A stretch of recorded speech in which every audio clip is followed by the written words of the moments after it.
اور وہ کہتے تھے کہ یہ ہمیں اللہ کا مقرب بنا دیں.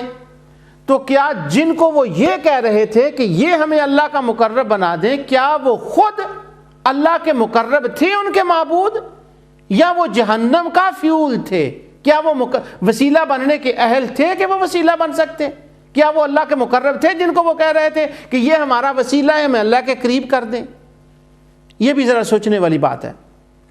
اس کے بعد یہ سوچیں کہ کیا ان کی وجہ سے، ان کے اس قول سے پہلے کیا کبھی کوئی اللہ کا مقرب بنا ہے؟ مقرب بنا ہے اللہ کا؟ اللہ کے کبھی کو قریب ہوا ہے؟ اگر اللہ کا قرب چاہیے تو قرب تو نبی کریم صلی اللہ علیہ وسلم کے ذریعے سے ملتا تھا.